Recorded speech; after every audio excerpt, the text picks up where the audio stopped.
Bien, bah, écoutez, on va commencer. Bonsoir à tous. Donc, quelques rappels. Dernier rappel, vous coupez de préférence vos micros et puis vous coupez également votre vidéo de sorte à pas surcharger la bande passante. Si vous avez des questions, vous les posez par la messagerie instantanée.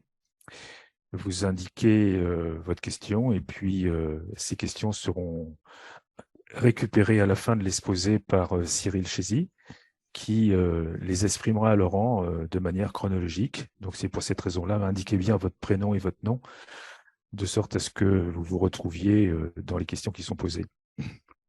Voilà, si vous souhaitez récupérer le PDF, enfin retrouver le PDF à la fin de la présentation de Laurent Jablonski, eh bien vous envoyez un petit mot rapide à l'adresse 3af.idf, mais je pense que maintenant vous avez l'habitude, 3af.idf@orange.fr.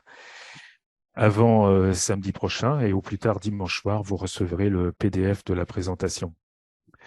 Voilà, donc bonsoir à tous. Donc ce soir, nous allons parler de l'ingestion d'oiseaux, la réglementation et ses évolutions. On parlera de modélisation et d'essai. Et cette présentation va vous être faite par Laurent Jablonski, qui est expert senior mécanique et architecture, division compresseur et structure froide, donc au niveau de Safran, la société Safran.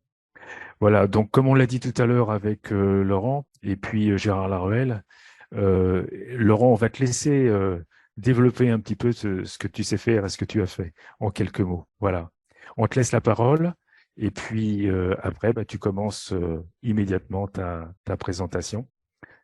Voilà, c'est à toi. Ok, très bien, merci. Bonjour à toutes et à tous. Recording in progress. Il n'y a pas de problème, c'est parce que j'ai lancé l'enregistrement. D'accord. Donc bonjour à toutes et à tous. Et donc comme il a été dit, je suis en fait expert senior à Safran Aircraft Engine. Et donc plus particulièrement sur la conception mécanique, aéromécanique, intégration des compresseurs. Donc dans mon historique, j'ai travaillé sur les compresseurs, tout d'abord sur les compresseurs haute pression. Donc, par exemple, j'étais en charge de la conception du compresseur à haute pression du SAM 146 qui équipe toujours le Sukhoi SSJ 100. Et puis, j'ai également travaillé sur les conceptions des modules majeurs 1, donc la module soufflante, des moteurs comme le Silvercrest et également sur des pièces et des parties du moteur LEAP. Et actuellement, je suis en support aux équipes de conception qui sont en charge le module, on appelle propeller, le module hélice du moteur Rise. Vous avez certainement entendu parler, donc moteur qui en fait est prévu pour être le remplaçant des moteurs LEAP actuels, qui caractérise par étant une architecture on pourrait caractériser ça comme une hélice rapide, en fait, d'un moteur non caréné avec ce qu'on appelle un open fan, donc en fait un fan non caréné qui se rapproche des hélices rapides devant un redresseur de soufflante.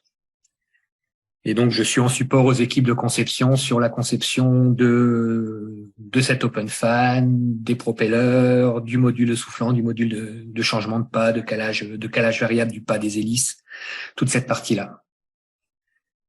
Et donc aujourd'hui, on est réunis pour parler donc de l'ingestion d'oiseaux, qui est l'un des paramètres et l'un des éléments primordial dans la conception des modules de soufflante. Et donc ce que je vais vous proposer, c'est un peu un panorama de la réglementation et surtout de ce qu'on est capable de faire et en termes de modélisation, d'essai et un panorama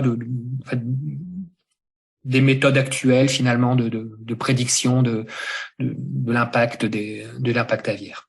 Et avant de rentrer dans le vif du sujet, je vais commencer par une petite vidéo qui dure 1 minute, qui permet un peu de fixer les choses et on en reparle juste après.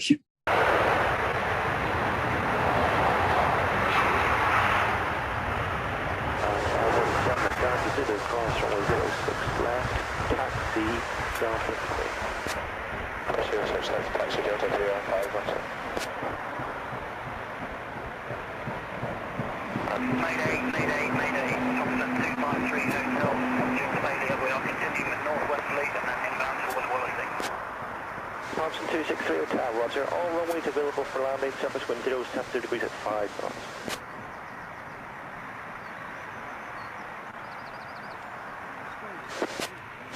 260 Hotel, when you can, advise B&B, please. Will do, 260 Hotel.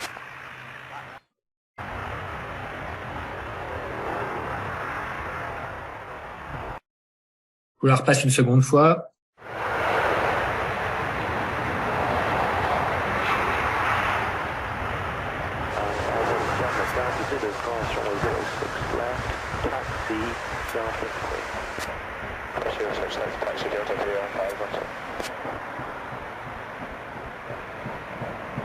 Mayday, Mayday, Mayday. Thompson 253 Hotel. Just failure. We are continuing at Northwest Lead and inbound towards Wallasey.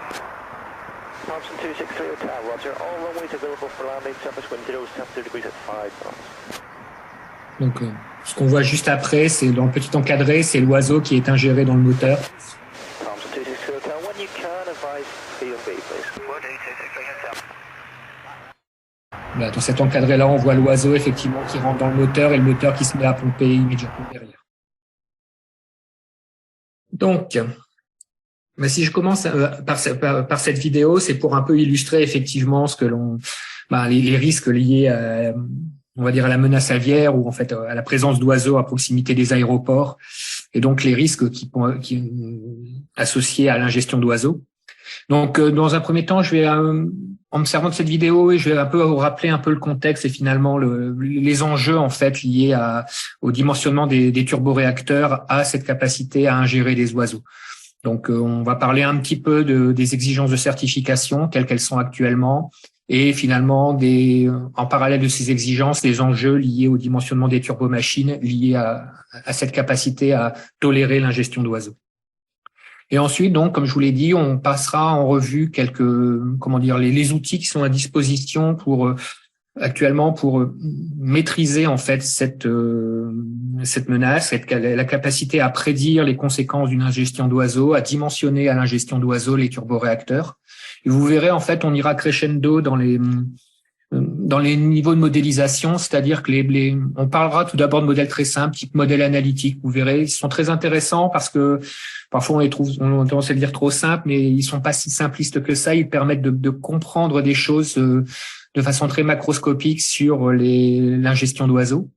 Et puis on rentrera petit à petit dans des modélisations un peu plus compliquées, ce qu'on appelle la dynamique rapide, les modélisations éléments finis en dynamique rapide. On parlera du principe et on regardera comment on applique ça sur des matériaux métalliques et puis un peu plus compliqué sur des matériaux composites et des assemblages.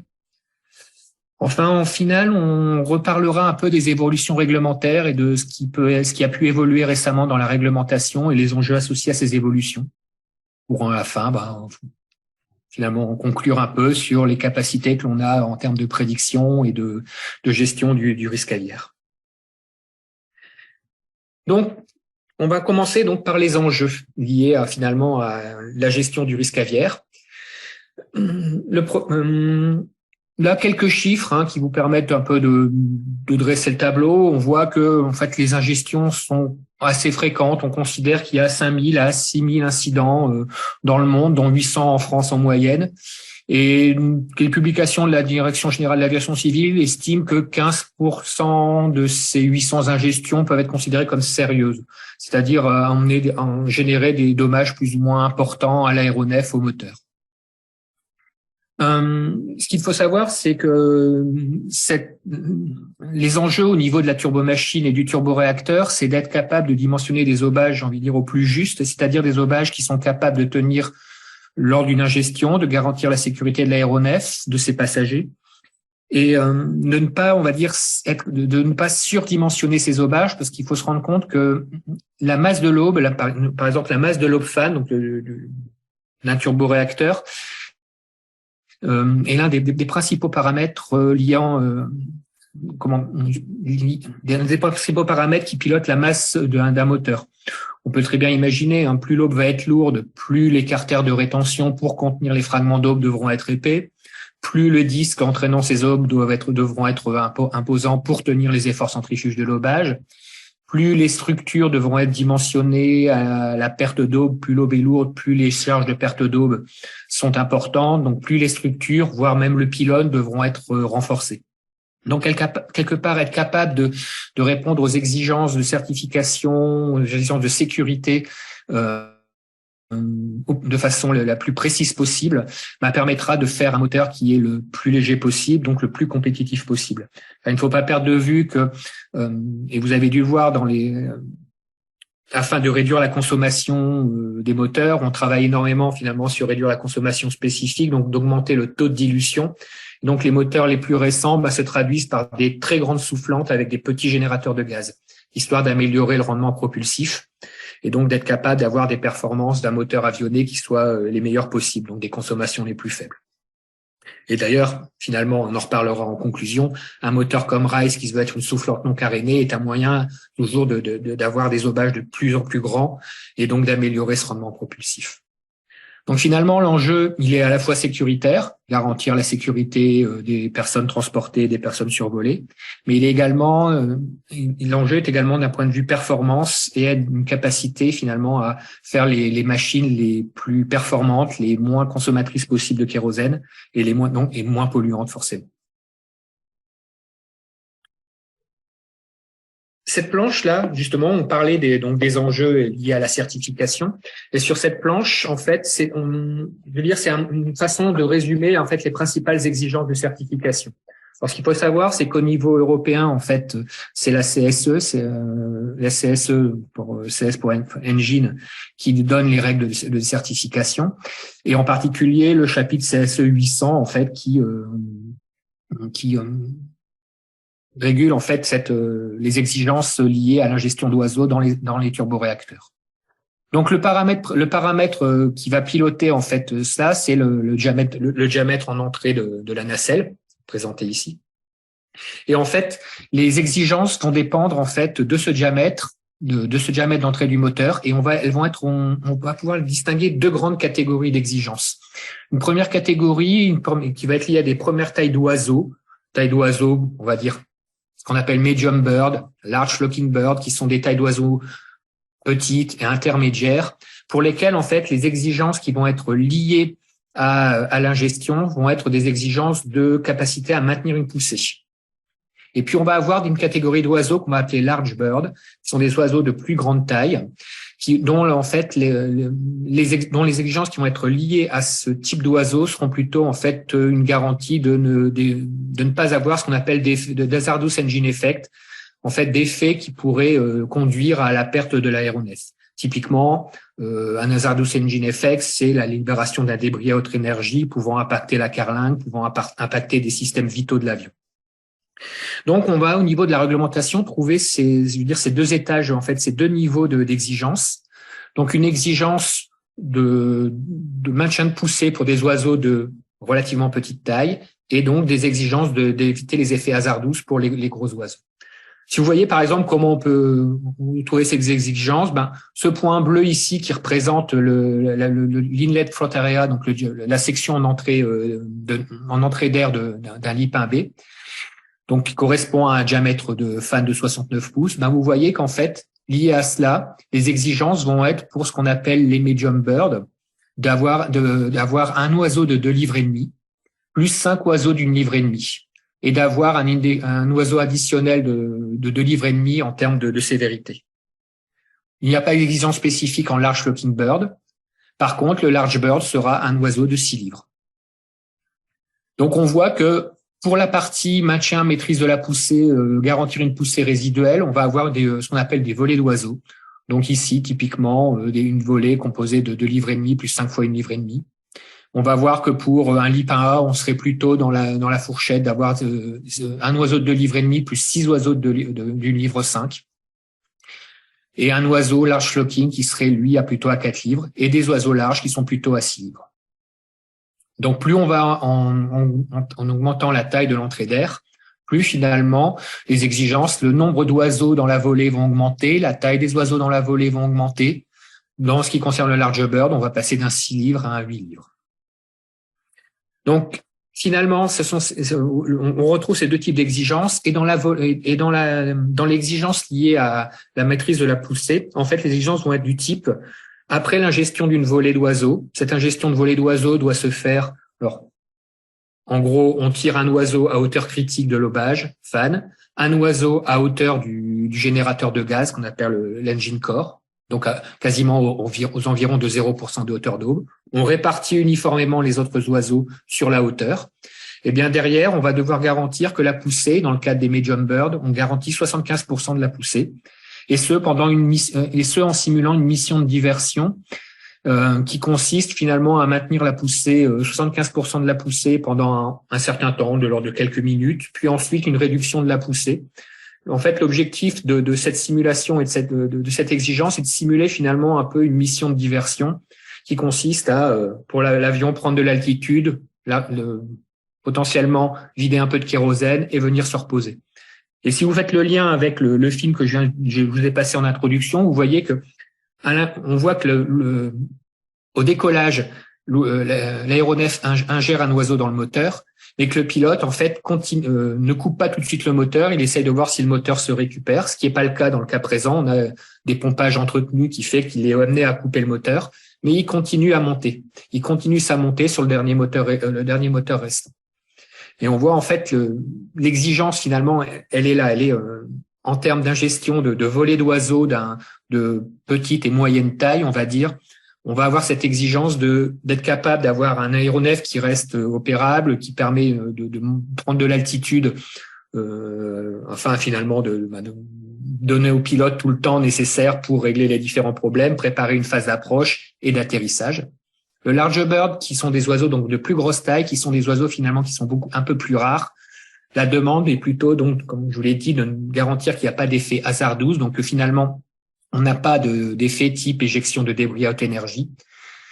Par contre, qu'on puisse couper le moteur de façon saine et finalement faire cette mission de diversion et venir se reposer avec le dernier moteur. Et on voit que quelque part dans la vidéo, on était plutôt dans le second cas. On a dû ingérer un oiseau de relativement grosse taille, avoir un effet qui est un pompage répété du moteur, un moteur dont on n'assure plus finalement l'opérabilité, donc des pompages à répétition du moteur, donc finalement une décision du pilote de couper le moteur et finalement de venir se reposer sur le moteur restant. Donc voilà à peu près les exigences. Alors il faut savoir que typiquement lorsqu'on fait une certification, eh bien on fait un essai où on tire une volée d'oiseaux dans le moteur, effectivement, et on fait le cycle de 25 minutes pour démontrer effectivement qu'on conserve 75% de la poussée. L'essai large bird est souvent traité d'une façon différente, comme l'objectif est de montrer qu'il n'y a pas d'effet hasardeux lié à la perte de matière, à la rupture partielle d'aubage. La démonstration est souvent effectuée en fait en parallèle de l'essai de perte d'aube, c'est-à-dire que l'on démontre en fait que les dégâts engendrés par un essai partiel, donc sur un aubage seul, en rotation, mais pas sur un moteur complet, on démontre que l'ingestion d'un oiseau lourd génère une perte partielle de matière sur l'aubage, mais que cette perte partielle de matière est largement inférieure à la perte de matière en perte d'aube fan, qui elle est un essai. En fait, ce type d'essai est un essai imposé en certification. Donc, en fait, on montre que le large bird est couvert par l'essai de perte d'aube et en démonstration de certification, on effectue l'essai de perte d'aube pour montrer qu'effectivement, on contient l'ensemble des débris, qu'il n'y a pas de feu à contrôler, qu'on est capable de couper le moteur. Donc, voilà un aperçu des règles de certification très macroscopiques. Et donc, maintenant, ce que je vais aborder, c'est finalement nos capacités de modélisation et comment d'appréhender les risques aviaires au niveau de la conception d'un turboréacteur. Et donc, comme je vous l'ai dit tout en introduction, je vais d'abord m'intéresser à des modèles analytiques qui, finalement, on les néglige souvent. On néglige souvent ce type de modèle, mais ils nous apprennent beaucoup de choses. Alors, vous inquiétez pas, on va pas rentrer dans le détail des équations. J'ai voulu juste illustrer ici sur cette planche ce que j'appelle un modèle analytique. En fait, c'est un modèle relativement simple où on va modéliser en fait notre oiseau par un cylindre d'un certain diamètre qui est censé représenter différentes tailles d'oiseaux et d'une certaine longueur. Et on va modéliser notre rotor par une grille d'aube tournante à une certaine vitesse, composée de profils qui vont venir découper en tranches cet oiseau. Et donc, on est capable assez simplement de poser des équations qui permettent en fonction de la vitesse de l'oiseau, de la vitesse de rotation, du calage de l'aube, d'être capable, en fait, de déterminer la taille d'une tranche, connaissant la taille d'une tranche, sa vitesse dans le repère absolu, la vitesse de rotation de la grille d'aube et le calage de la grille d'aube. on est capable de trouver la vitesse relative par rapport au profil. Connaissant le calage, on est capable d'avoir l'incidence de ce morceau sur le profil. Connaissant l'incidence, la masse, la vitesse, on est capable d'avoir l'énergie cinétique d'impact de cette tranche sur le profil, etc., etc. Donc c'est ça ce que j'appelle des modèles analytiques.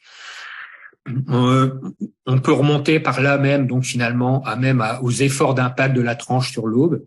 Et j'ai même vu récemment des articles, alors qui étaient des publications d'un fabricant de moteurs du côté de l'Ohio, avec des universités locales, où ils étaient même réussi à reproduire des énergies d'impact et des efforts d'impact instantanés sur des aubages par des modèles analytiques qui reproduisaient très bien des efforts qu'on pouvait retrouver par des modèles beaucoup plus poussés, type modèle élément fini ou de dynamique rapide. Donc, quelque part, ces modèles-là, ils sont simples, mais ils permettent après de comprendre différentes choses et d'appréhender différentes choses à différents, je vais dire, moments du projet. Par exemple, si on se situe au moment de l'assertive, cette planche, je vous montre la suite, ce que je vous disais, une fois qu'on a la tranche, on est capable de calculer l'incidence, calculer la vitesse d'impact, les énergies d'impact, etc., etc. En fait, par exemple, ce type de modèle, il nous permet de comprendre certaines choses. Ils permettent, par exemple, d'identifier de façon très macroscopique des conditions sévérisantes. Typiquement, vous pouvez voir que si on s'intéresse à l'énergie d'impact, en fonction de la vitesse d'oiseau, on peut voir, c'est la courbe rouge que l'on peut voir ici. Donc là, c'est des vitesses entre 60 et 130 mètres par seconde. Typiquement, c'est les vitesses 60-70 mètres par seconde. On est au-dessus de la vitesse V1, donc à partir duquel il faut décoller, on va dire, vitesse de décision V1. Et 130, on est autour des vitesses autour de la V3, donc on est à quelques milliers de pieds au-dessus de la piste. Et on voit que finalement, l'énergie, elle n'augmente pas forcément avec la vitesse d'oiseau. Tout simplement parce qu'on a plusieurs effets qui vont se cumuler. Plus l'oiseau va aller vite, plus finalement il va passer vite au travers de la grille d'aube, plus on va faire des grosses tranches. Donc potentiellement, la masse va être plus importante. La vitesse va être plus importante. Par contre, la vitesse relative et le calage et la projection sur la corde de cette vitesse va pas forcément être maximum à 130 mètres par seconde, mais sur des vitesses intermédiaires. Typiquement, sur des oiseaux moyens, on est dans les gammes 70-90 mètres par seconde, 100 mètres par seconde pour trouver les énergies maxi. Par contre, on voit, il y a un deuxième graphe qui est très intéressant, c'est le nombre d'aubes impactées. Oui, plus l'oiseau va vite, plus finalement il va passer rapidement au travers du hachoir que représentent les aubages, et donc moins finalement je vais faire de tranches. Donc finalement, on peut voir que plus je vais aller vite, moins je vais impacter d'aubes, potentiellement avec une énergie plus importante. Donc, quelque part, quand on cherche à déterminer les conditions critiques, on peut être amené à se poser les questions du type « qu'est-ce qui est plus critique ? Impacter des aubes avec une énergie plus faible et en impacter beaucoup plus, ou finalement en impacter beaucoup moins, mais avec une énergie plus importante ?» Donc, on voit que ce type de modèle permet finalement de cibler différentes conditions pouvant être critiques, conditions qu'on peut ensuite analyser plus précisément en se posant la question de finalement en fonction du nombre d'aubes impactés, du nombre d'aubes endommagées, quelle est ma perte de poussée, etc., etc. Ce qu'on peut voir aussi, c'est le type de courbe en fonction de l'énergie d'impact en fonction de la hauteur. Vous pouvez voir finalement pareil que cette courbe n'est pas monotone et que finalement on va trouver des énergies d'impact plus importantes à plus grande hauteur. À nouveau, on va avoir différents phénomènes qui vont intervenir. Plus je vais taper haut, plus je vais avoir une vitesse tangentielle importante. Mais potentiellement, plus le calage de mon aube qui est vrillé sur la hauteur, son calage évoluant, potentiellement, je vais avoir une hauteur plus ou moins critique en fonction du calage de l'aube et de l'incidence de l'oiseau sur l'aube. Donc, on voit que ces modèles, finalement relativement simples, permettent de comprendre, de définir, par exemple, quelle est la zone de hauteur critique dans laquelle il faudrait, par exemple, faire des essais pour endommager un maximum l'aubage et pour voir sa résistance. Ils vont permettre d'identifier peut-être un couple de paramètres, une énergie relativement élevée avec finalement un nombre d'aubes relativement élevé, voire une énergie un peu plus forte avec un nombre d'aubes plus réduit, etc., ou finalement une énergie plus faible, mais avec un grand nombre d'aubes impactées. Ça va nous permettre d'identifier certaines conditions critiques qui méritent finalement que l'on s'y intéresse et pour lesquels il faut regarder plus en détail. Il faut finalement faire des études détaillées beaucoup plus importantes. Ça peut être une première utilisation de ce type de modèle. Il y a une autre utilisation de ce type de modèle, c'est lorsqu'on commence un projet sur un projet d'un nouveau moteur. Finalement, on a dans notre base de données des moteurs qui ont passé des certifications, qui ont réussi des essais, pour lesquels on est capable de calculer l'énergie d'impact en fonction de la hauteur. Puis finalement, je fais un nouveau projet. Alors par exemple, je passe d'un fan à 24 ohms comme sur un CFM 7B à un fan à 20 ohms comme sur Silvercrest, à 18 ohms comme sur un LIT. Et donc, je peux utiliser ce type de modèle pour ce type de modèle analytique pour me dire, voilà, sur mon modèle qui est certifié, j'avais telle énergie d'impact et j'avais telle épaisseur sur mon aubage en fonction de la hauteur, d'épaisseur moyenne. Et globalement, lorsqu'on fait de l'impact, un paramètre qui est toujours intéressant à regarder, c'est l'énergie d'impact sur l'épaisseur au carré. C'est quelque part quelque chose qui nous donne un peu la tenue ou la résistance liée à la résistance du matériau. Donc on peut, pour un aubage donné, recalculer l'énergie d'impact sur l'épaisseur au carré. Puis on a notre nouvelle configuration qui peut changer par le nombre d'aubes, le diamètre, la vitesse de rotation, pour lesquels on peut calculer à nouveau l'énergie d'impact par ce modèle analytique sur l'épaisseur au carré de ce nouvel aubage. Et bien finalement, à partir de là, on peut comparer un aubage existant qui a passé la certification à un aubage que l'on est en train de concevoir, et on peut se donner un premier critère qui nous permet de régler dans un premier temps les épaisseurs de l'aubage. Donc ce type de modèle peut être très utile dans ce cadre-là. Il permet par exemple de se dire, effectivement, le premier aubage que j'ai généré dans ma conception, finalement il a une loi d'épaisseur qui n'est pas idiote et qui, on part sur de bonnes bases finalement et on ne va pas remettre fondamentalement en cause la loi d'épaisseur au cours du projet parce que finalement, en termes d'énergie sur l'épaisseur au carré, il est similaire, ce nouvel aubage, à des aubages existants qui ont passé des essais. Donc, typiquement, un modèle simple qui permet finalement de bien amorcer un projet et de ne pas partir un peu au hasard lorsqu'on commence une conception.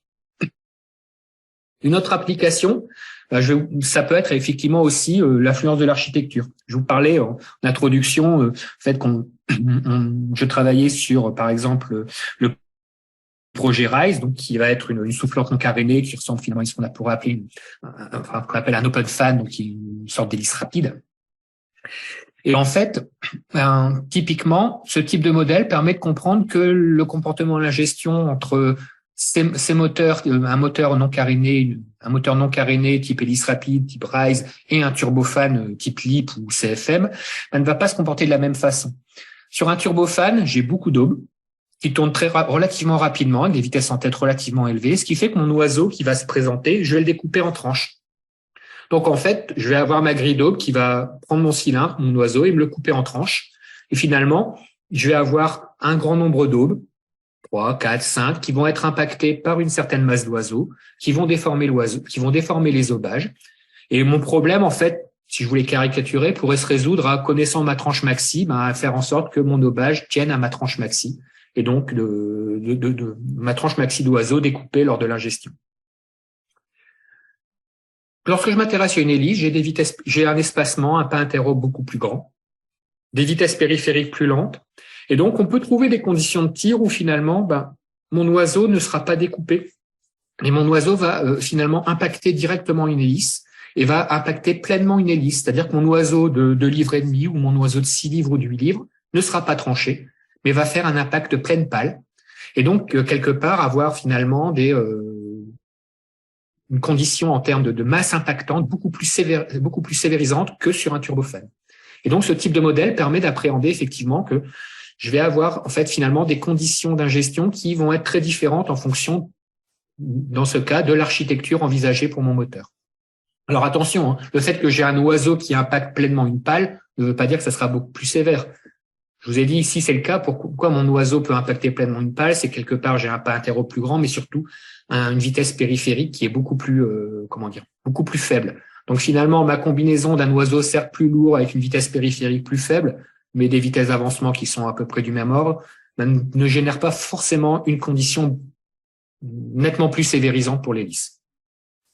Mais vous voyez, ce type de modèle est quand même très intéressant parce qu'il nous permet effectivement de comprendre ce genre de phénomène et finalement de de définir quels vont être les cas critiques à étudier, le type de cas auquel il va falloir s'intéresser lorsqu'on change, par exemple, une architecture d'un turbopropulseur classique, d'un turbofan classique, à un moteur type hélice rapide.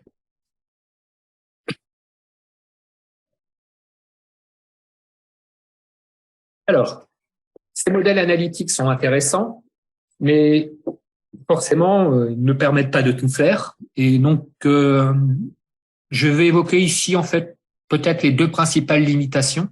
La première, elle est relativement évidente, puisque je vous ai expliqué en introduction, lorsque je parlais des exigences de certification, que l'une des exigences de certification, c'est sur des oiseaux, on va dire, de taille moyenne, c'est une perte de poussée. Par exemple, garantir qu'après ingestion, on est encore 75% de la poussée avant ingestion.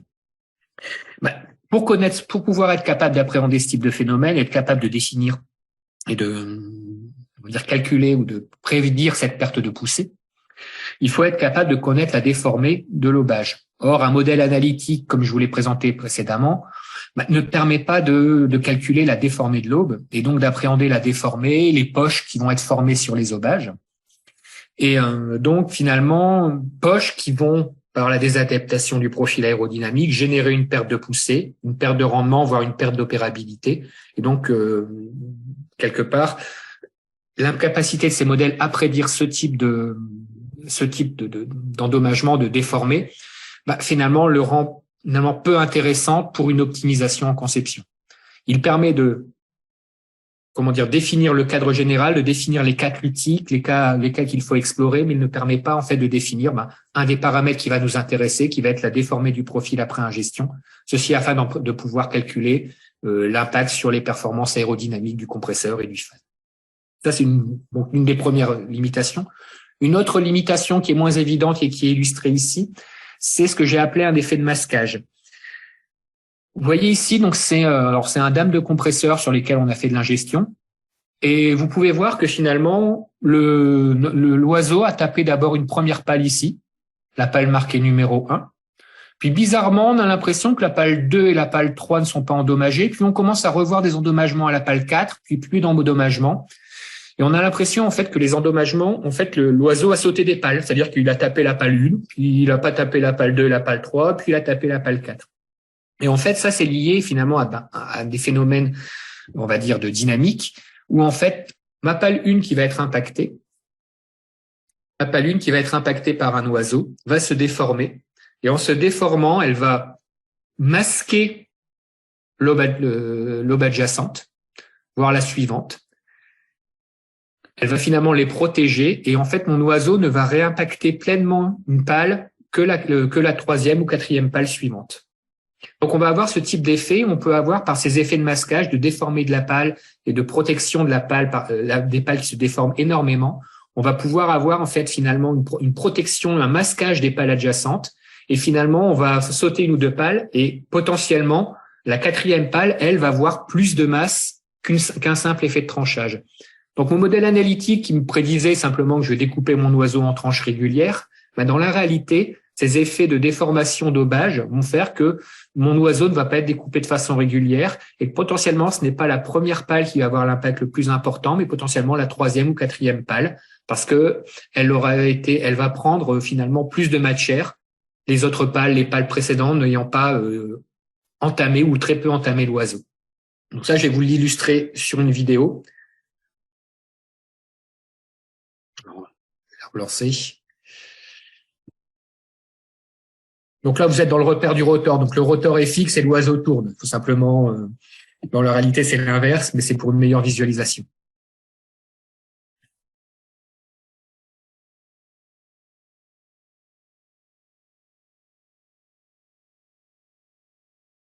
Je le refais doucement. Donc on voit l'oiseau, la tranche d'oiseau arrive, effleure la première pale, impacte cette deuxième pale. Impacte bien cette pale ici. On voit que celle-ci, finalement, est un peu protégée. Cette pale-ci aussi, l'oiseau l'évite. Et on voit que finalement, cette pale ici va prendre, par cet effet de protection, de fait d'écran qui est réalisé par la première pale impactée, et cette quatrième pale, elle va reprendre une tranche plus importante d'oiseau ainsi que la suivante. Et on voit que celle-ci limite par sa déformation et le peu d'impact qu'elle a eu, est un peu en retrait et prendra moins d'oiseaux, alors que cette pale-ci, qui a déjà pris une première partie ici, va reprendre le reste de l'oiseau. Donc, vous voyez, ce type de modèle, comme je vous le disais, il permet les modèles analytiques permettent d'appréhender des conditions critiques, des conditions, on va dire, des zones critiques qu'il va falloir explorer et étudier plus en détail, mais ne permettent pas de prédire les déformés et aussi ces phénomènes qu'on va appeler les phénomènes de dynamique, de protection, de masquage d'une pale qui font que certaines pales vont voir plus de dommages que d'autres.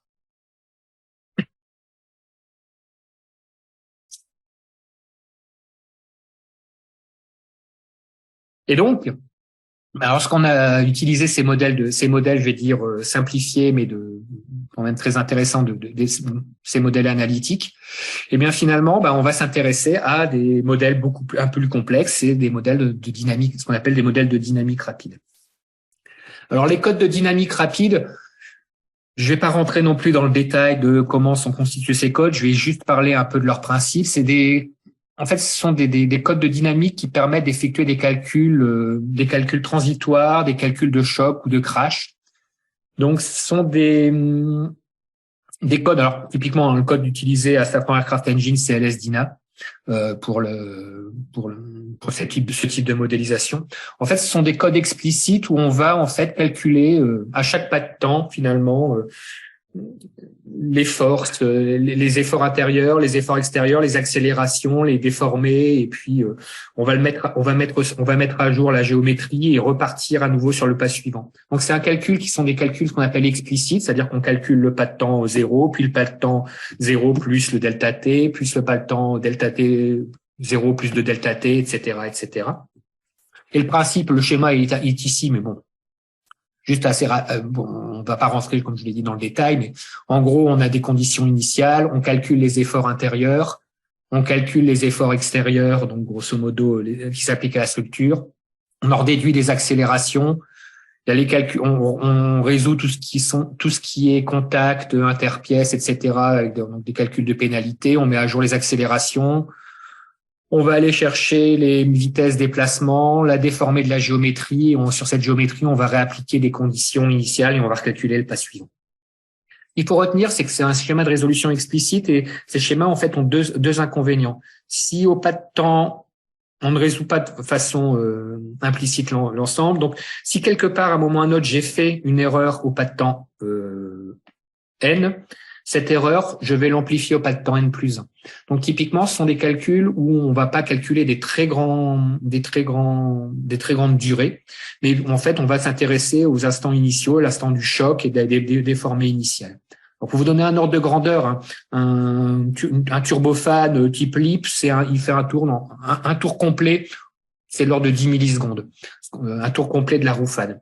Et typiquement, on va faire des calculs sur un tour complet de la roue. Donc, en fait, c'est des calculs qui vont censés représenter les 10 millisecondes de la phase d'impact et des déformés et des endommagements générés pendant cette phase d'impact. Un point important, c'est ce petit encadré en bas. Il faut se rendre compte que ce type de modélisation prend en compte donc les déformés et finalement ce sont des modèles qui prennent en compte les calculs de choc ou de crash, donc la propagation d'ondes dans la matière.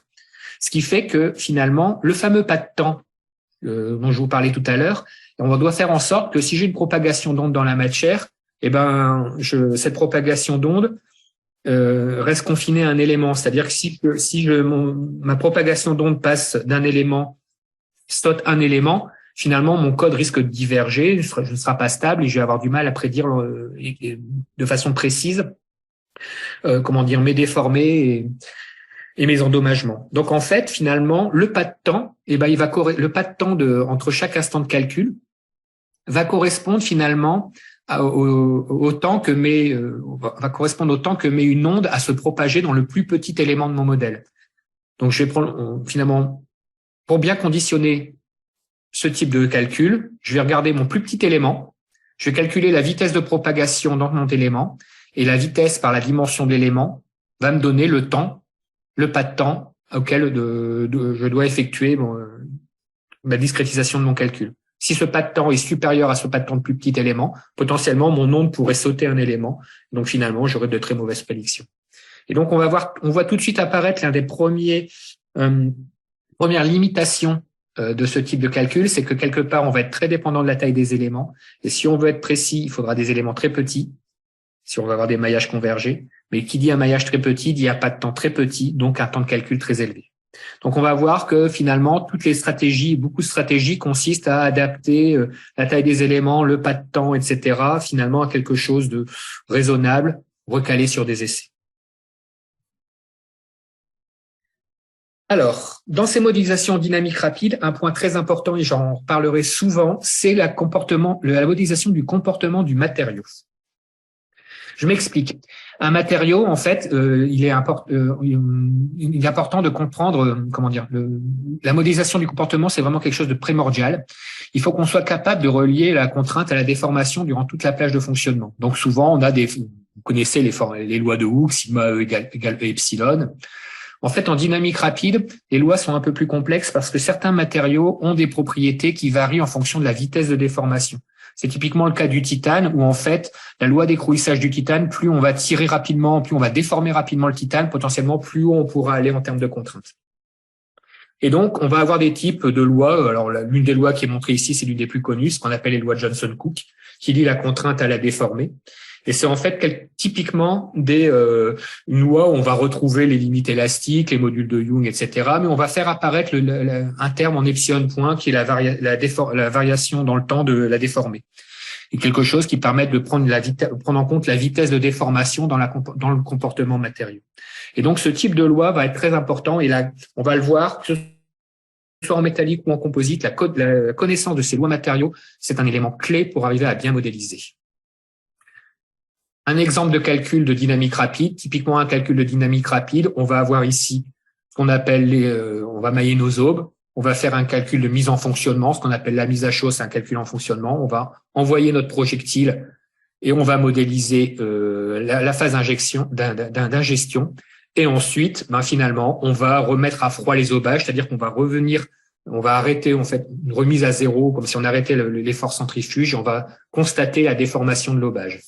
Vous avez une illustration là sur des aubages. En transparence, vous voyez ce qu'on peut calculer par de la dynamique rapide, alors qu'en dessous, vous pouvez voir finalement ce qu'on obtient réellement lors d'un essai. Donc, on arrive à relativement très bien prédire des poches de déformation à partir du moment où on a pu modéliser correctement le comportement matériau de l'aubage. Une petite vidéo pour illustrer tout ça. Je vais vous montrer différentes illustrations de ce type de calcul. Voilà, un type de calcul en dynamique rapide. Les aubages sont maillés, on envoie notre projectile qui modélise l'oiseau et on est capable donc de remonter à des déformations. On voit des déformations d'aubage et ensuite on est capable de redéfinir. On voit que la déformée se localise au bord d'attaque des aubages avec formation de poches et c'est ces poches que lorsqu'on va pouvoir caractériser ces poches, on va pouvoir effectivement déterminer les pertes de poussée du moteur. Un autre exemple.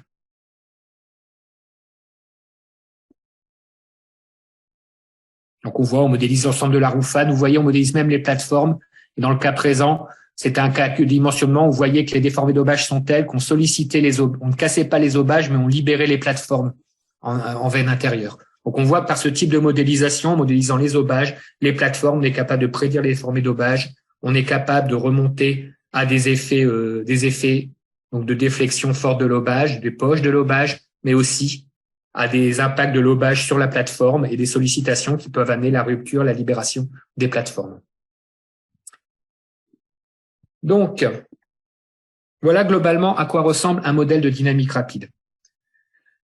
Ces modèles, comme je vous le dis, en fait, comme je vous l'ai dit au départ, l'une des limitations, c'est la taille des modèles. Donc souvent, on est amené pour pouvoir bien prédire et être capable d'avoir des modèles simples d'utilisation, d'avoir des stratégies de modélisation qui consistent à finalement pas forcément travailler sur un maillage qui est convergé, mais on va travailler en fait finalement sur des maillages qui sont plus ou moins précis, plus ou moins grossiers.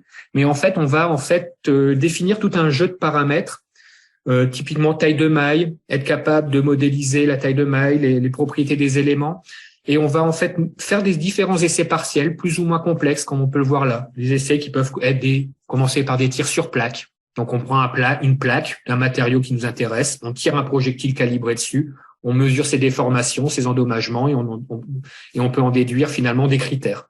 On va faire des tirs statiques, c'est-à-dire des tirs sur des aubages statiques. Typiquement, on va prendre un aubage, on va le mettre dans un mort, on va tirer à nouveau un projectile dessus et on va pouvoir voir ses déformés et essayer de recaler ce type de modèle. Et on va faire aussi des essais tournants. Typiquement, on va mettre dans une cuve sous vide, on va faire tourner le rotor. On va envoyer un projectile calibré qui peut être un vrai oiseau emballé, voire un projectile comment ça s'appelle? Un projectile pas en mousse, mais enfin bref, je retrouvais le terme, calibré, qui nous permet en fait d'étudier la déformée. Donc je vais vous illustrer ce type d'essai partiel. Et en fait, l'importance de ces essais partiels, c'est qu'ils vont nous permettre de recaler nos modèles et donc d'être capable alors, exemple d'un essai de tir sur plaque, vous voyez le projectile qui arrive, qui tape la plaque, qui la traverse. Et on est capable, finalement, en jouant sur l'énergie du projectile, d'avoir des cas où la plaque, le projectile rebondit, la plaque est juste fendue, où le projectile traverse et à une vitesse résiduelle. Et en recalant ce type d'essai, on est tout à fait capable. On peut avoir plus de précision sur nos modèles et sur les lois de comportement matériaux et de calibration de nos lois matériaux. On va trouver, et en fait, l'important sur ce type de modélisation, c'est que finalement, on va faire un maillage qui ne sera pas complètement convergé, mais on va faire ces essais partiels et surtout, donc, on va arriver à définir des critères d'endommagement associés à notre loi de comportement matériaux qui vont nous permettre de définir si l'aube tient ou ne tient pas, rond ou ne rompt pas. Et globalement, c'est ce qui nous permet, de travailler finalement et de prédire la rupture ou non-rupture d'un aubage, la déformation ou non-déformation d'un aubage. Toujours sur cette importance de la connaissance de la loi matériaux, sur cette planche-ci, je vous illustre quelque chose qui peut paraître étonnant au premier abord, mais ce sont des tirs statiques qu'on a pu faire sur des aubes en titane. Alors, une première aube, c'était du TI-17. On a une autre aube en TA6V. Et on voit qu'en fonction alors ce sont deux alliages de titane, certes avec, une structure différente, mais qui ont des comportements complètement différents. On voit lorsqu'on a tiré le projectile ici, on a eu en fait une rupture qui est partie du bord du sommet d'aubage, un effet fouet sur l'aubage, qui a entraîné la rupture de l'aubage en partant du sommet. Alors que sur un aubage en titane, TA6V, on a tiré un projectile et tout ce qu'on a réussi à faire, c'est on n'a jamais rompu l'aubage, mais on l'a plié. Mais on a réussi quasiment à le coucher sur le mort qui le tenait, sans jamais avoir de rupture.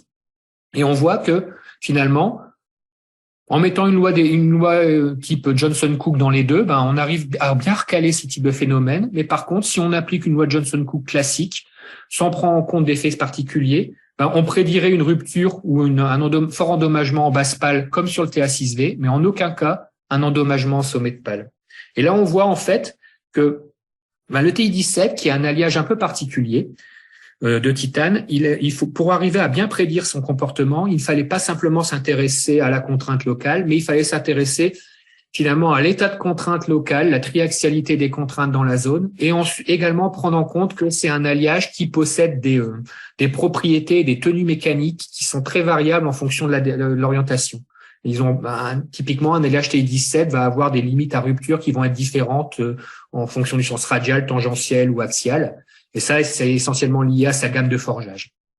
Donc, on voit que pour bien arriver à bien appréhender finalement le comportement des matériaux métalliques, on doit disposer d'une loi de comportement adaptée, mais on doit aussi disposer finalement de critères d'endommagement et de rupture appropriés également. Et donc, tous les essais partiels, tout ce qu'on fait en essais partiels va nous servir effectivement à mieux comprendre et mieux appréhender l'ensemble le comportement des matériaux et entre autres des matériaux métalliques pour prédire les endommagements, les poches, etc., etc. Donc là, vous avez un aperçu de ce qu'on fait sur matériaux métalliques. Matériaux composites, c'est à peu près la même chose. C'est-à-dire quand on modélise un matériau composite, on se retrouve à devoir, on peut dans un premier temps faire finalement comme pour un matériau métallique, c'est-à-dire que mon matériau en composite, je vais zoner mon obage de différentes façons. Et puis, à chaque zone de mon obage, je vais lui attribuer des propriétés homogènes qui vont dépendre du taux volumique de fibre, du taux volumique de,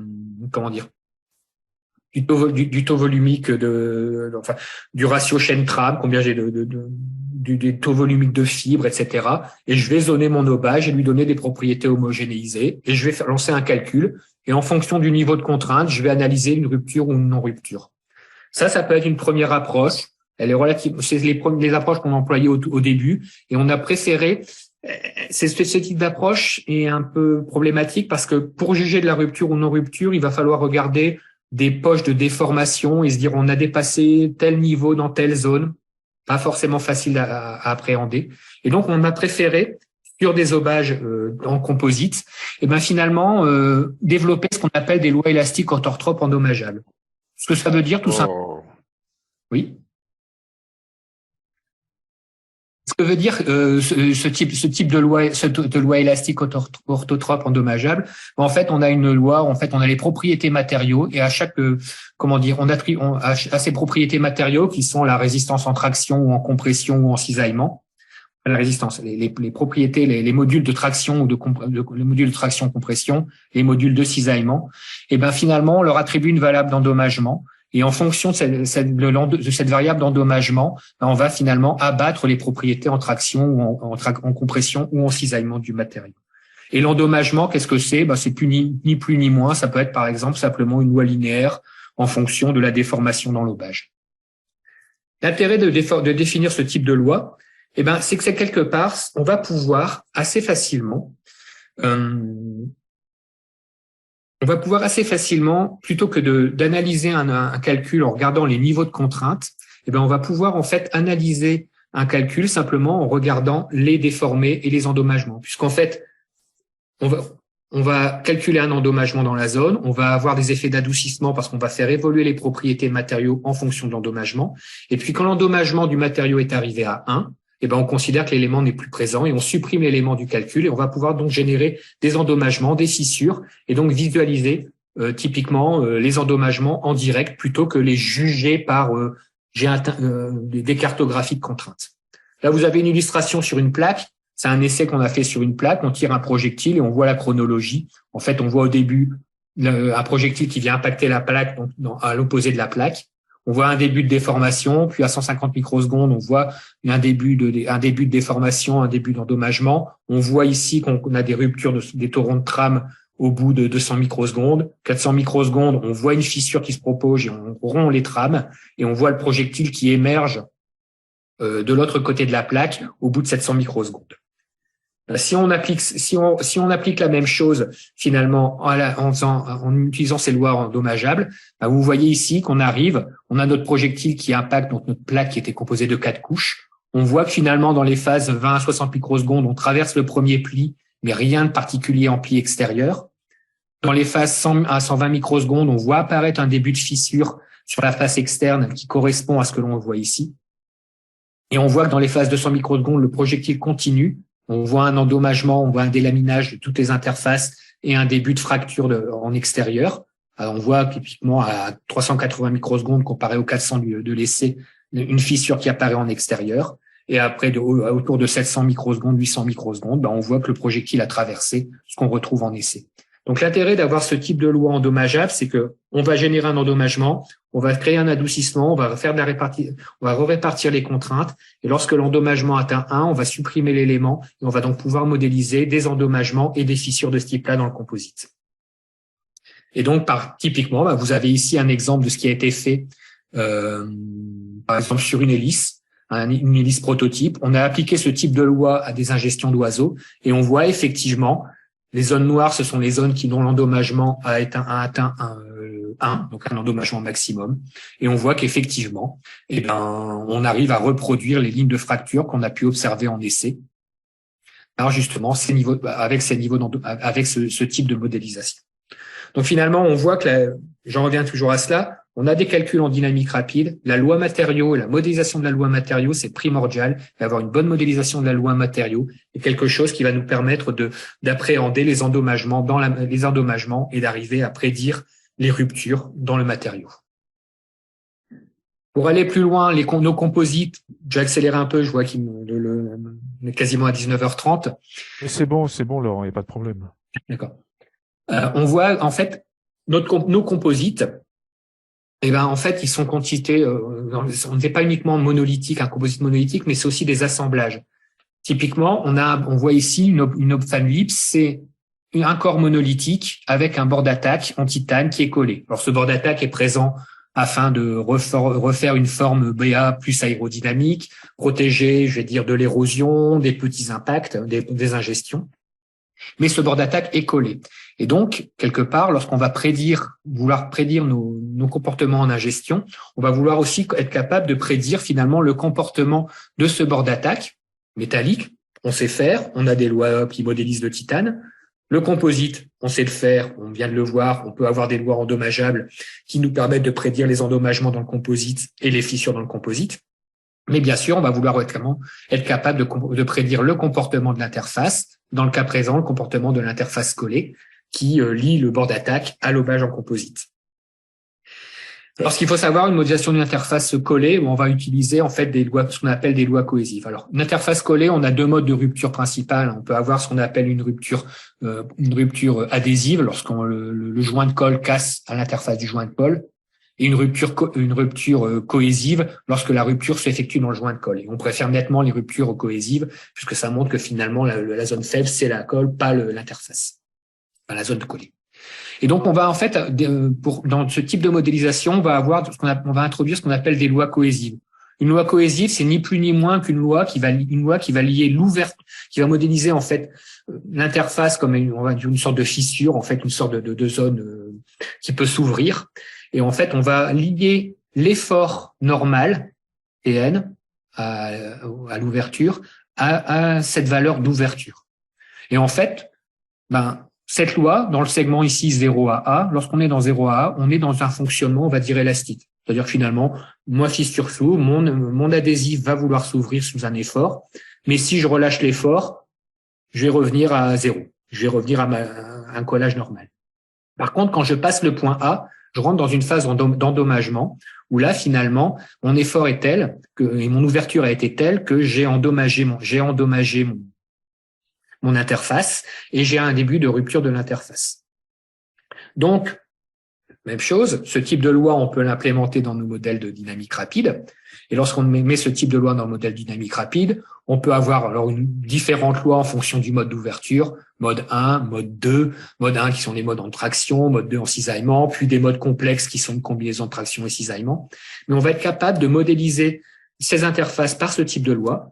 Et à nouveau, on va faire des essais partiels, typiquement des essais sur éprouvette, pour effectivement, en fonction de la densité de maillage que l'on va faire, la précision de notre modèle, pour ajuster les paramètres de cette loi, pour reproduire des observations faites sur des essais partiels, pour ensuite l'appliquer à nos aubages et à leur comportement en ingestion. Je vous montre rapidement ici ces différents éléments qui montrent que ce qu'on peut obtenir en finale. On voit que sur un essai, un obage où on a décollé le bord d'attaque sur 191 mm, on voit qu'en modélisant, alors c'est différents types de modélisation du bord d'attaque, soit en coque fine, en coque épaisse, ou en élément fini, en élément volumique, on voit qu'on arrive finalement sur des modèles en modélisant le bord d'attaque en coque épaisse avec ce type de loi cohésive à prédire 187 mm de décollement du bord d'attaque. Là, on a vu 191 mm en essai. Donc, on voit qu'on arrive quelque part à bien reproduire par ce type de loi cohésive les endommagements que l'on peut voir sur un bord d'attaque d'Opfan.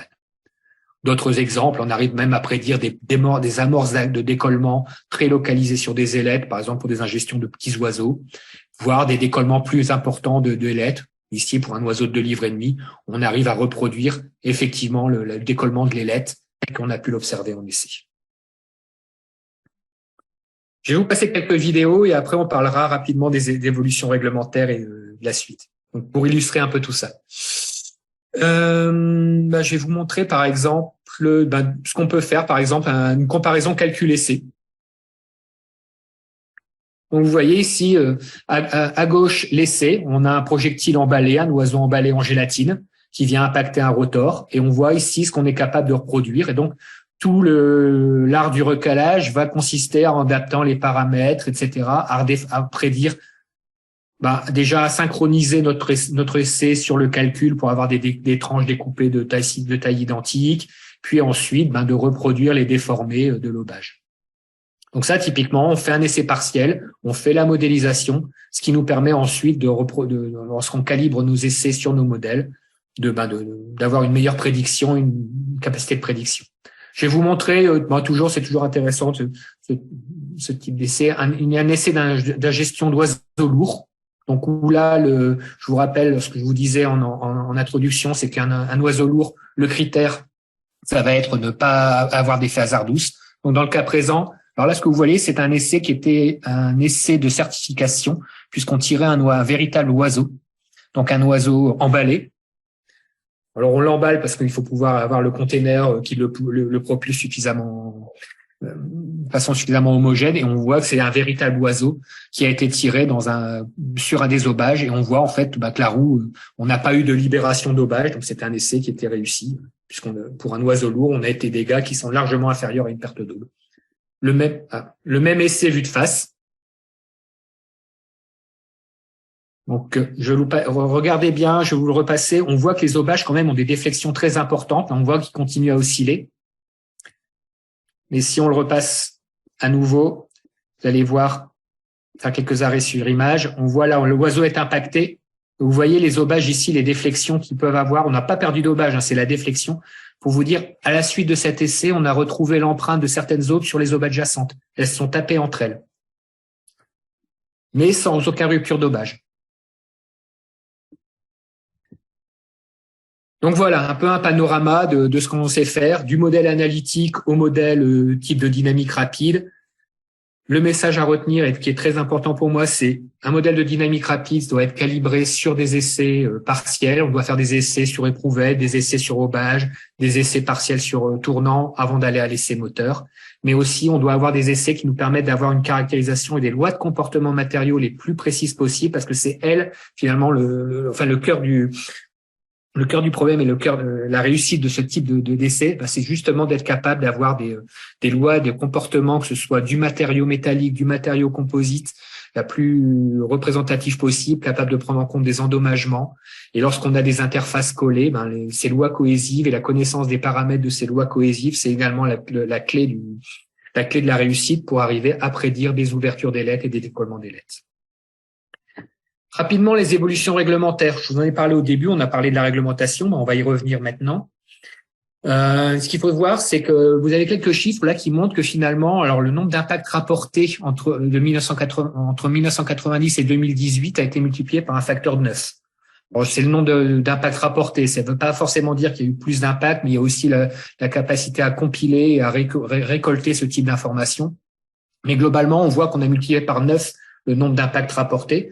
Et quand on regarde, donc c'est la courbe que vous voyez à gauche, on voit c'est essentiellement des oiseaux. Alors c'est toujours intéressant, on voit il y a des terrestrial mammals, des chauves-souris, des reptiles. On doit avoir des lapins, des choses comme ça qu'on a aussi ingérés sur les pistes. Et ce qu'on voit, c'est que ça augmente, donc effectivement d'année en année. Par contre, le nombre le nombre d'impacts qui ont conduit à des dommages sur aéronefs, finalement, est resté relativement stable. Il n'y a pas eu d'augmentation très significative.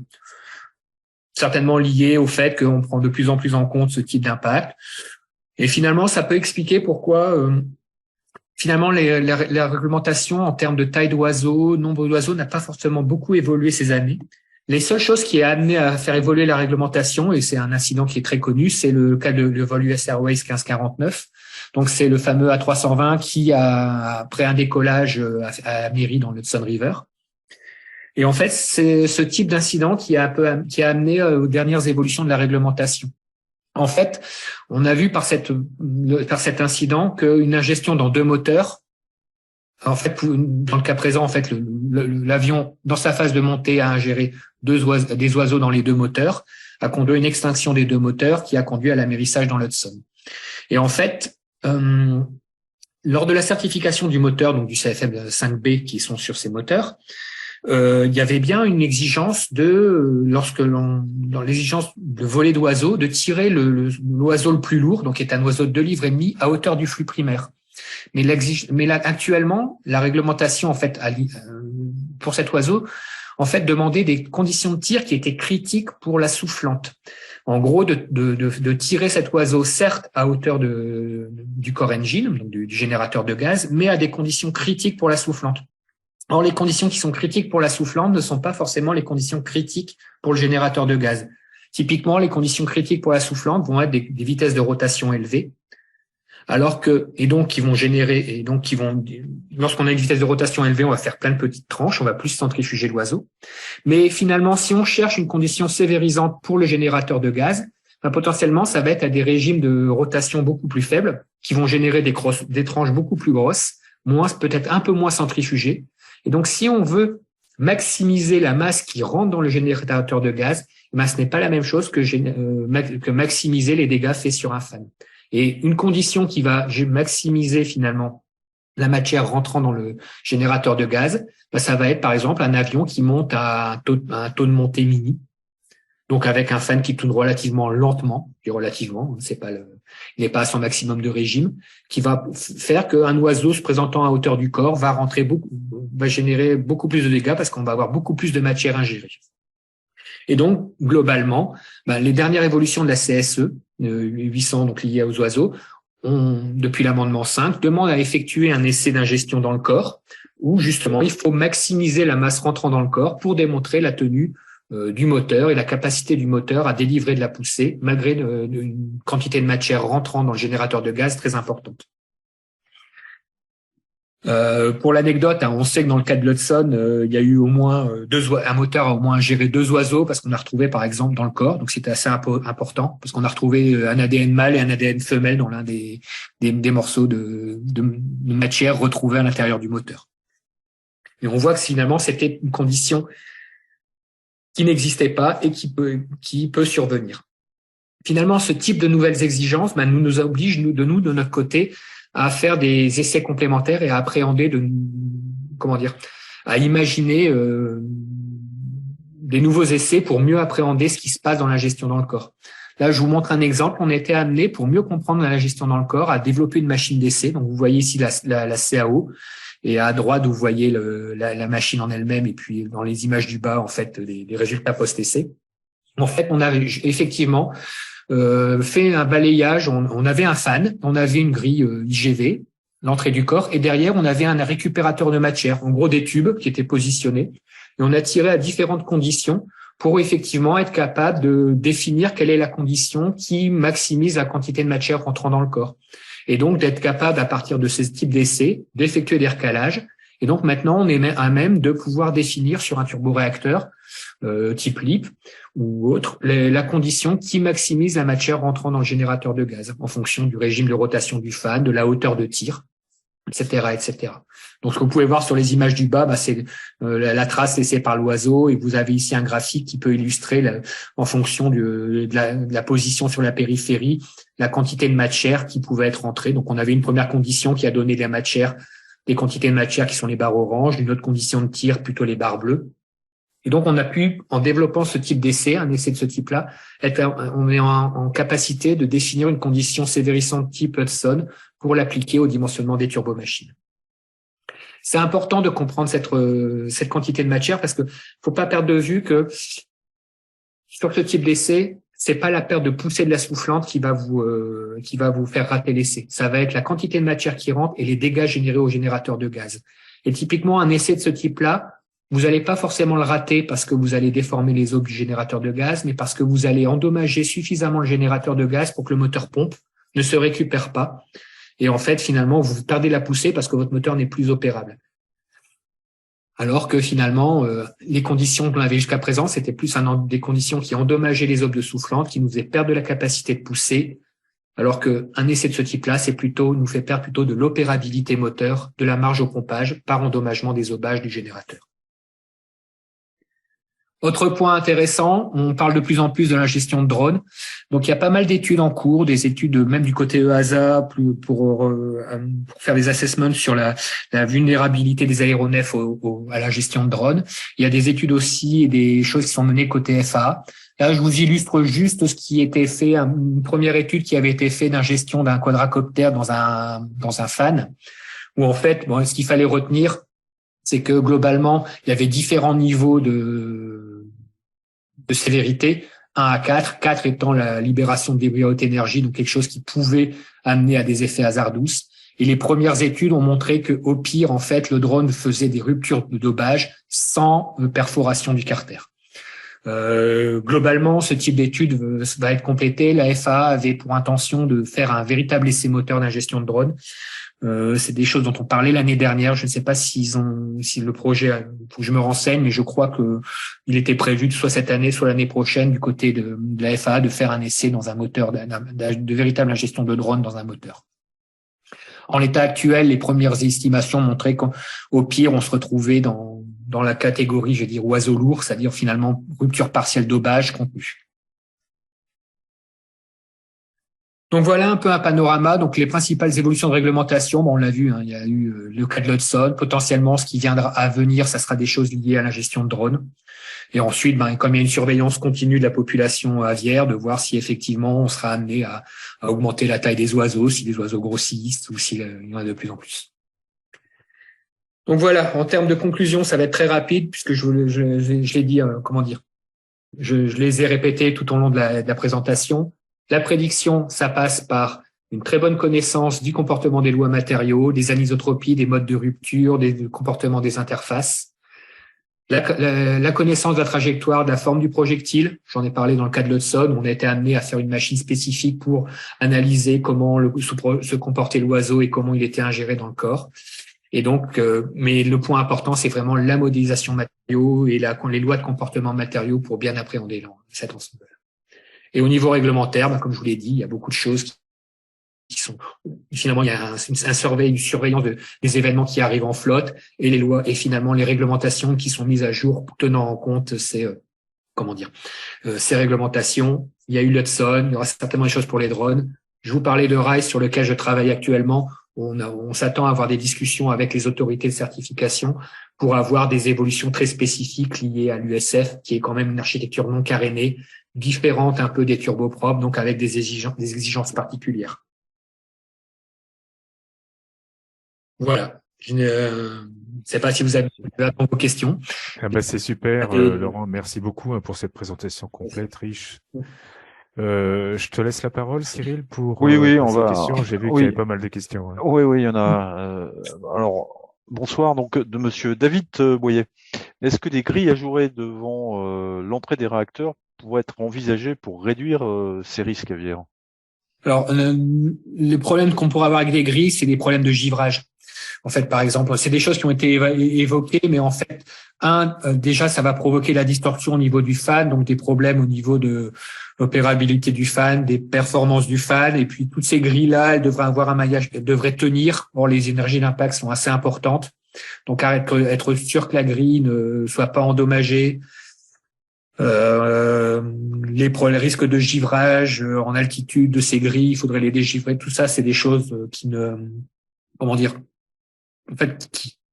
nuiraient aux performances de l'aéronef et qui généreraient des risques supplémentaires. Donc globalement, non, c'est des choses qui ne marchent pas vraiment. En fait. D'accord. Si je peux me permettre de compléter, on a fait des essais à l'ONERA sur des grilles comme ça, sur des entrées d'air supersoniques, mais pour réduire, non pas les oiseaux, mais pour réduire les effets radars. Et ça conduit à réduire l'efficacité de l'entrée d'air dans des conditions épouvantables. Donc l'essai a été à la poubelle tout de suite. Oui, non, l'entrée d'air, quelque part, il faut faire le moins de pertes de charge possible dans l'entrée d'air. Il faut pour que le fan fonctionne bien, il faut éviter de développer. C'est important, des choses comme ça. Et la grille, elle doit pas elle doit pas aider dans ce sens-là. Alors, il y a une autre question de la même personne. Quel type de dégâts les collisions aviaires peuvent avoir sur un réacteur? Je crois que vous les avez mentionnés, mais peut-être les rementionner rapidement. Rapidement, en fait, on va avoir donc des endommagements, des déformations d'obage, donc des poches au niveau obage, donc qui vont nous générer de la perte de poussée. On peut avoir, comme je vous l'ai montré, des dégâts, alors des poches essentiellement sur les aubages métalliques. Les aubages composites, ça va plutôt être on va avoir des délaminages ou des endommagements de fibres, des ruptures de fibres. Moins cet effet de poche, mais plutôt des ouvertures du bord d'attaque avec les ailettes du bord d'attaque qui vont s'ouvrir et se obstruer le flux. Et puis parfois des dégâts, comme on peut le voir, là je vous montrais dans une simulation, où en fait on endommage l'obage, mais aussi on a des efforts sur les plateformes, des libérations de plateformes, des plateformes internes, qui reconstituent la veine au niveau du disque. Voilà, essentiellement ce type d'endommagement. Et après, les conséquences, ça peut être de la perte de poussée, de la perte de débit, donc de la perte de poussée, mais aussi des endommagements, des déchirures obage qui font perdre de l'opérabilité, et donc ce qu'on voyait dans la vidéo initiale, là, un moteur qui se met à pomper, en fait, puisqu'il n'est plus opérable. Merci de Philippe Perrier. Comment est modélisé le projectile et l'influence de ce modèle sur les résultats? Alors le projectile, ce qu'on appelle un projectile SPH, en fait, c'est on modélise le projectile par des billes qui ont les propriétés, on va dire, de l'eau. Et en fait, il faut imaginer que ces projectiles, en fait, ils sont à une certaine, ce sont des billes, et en fait, qui ont une interaction entre elles, qui ont une certaine cohésion entre elles, et quand elles sont écartées d'une certaine distance, on a rupture en fait de la liaison entre ces billes. Et donc c'est SPH et qui sont qui sont censés un peu, comment dire, des propriétés type de propriété de l'eau, de la glace. Alors, de André Morin, sur les planches 12 et 13, qui représentent un compresseur haute pression, Oui. donc assez éloigné dans le moteur, jusqu'où le long de l'axe du moteur, l'oiseau crée des dommages.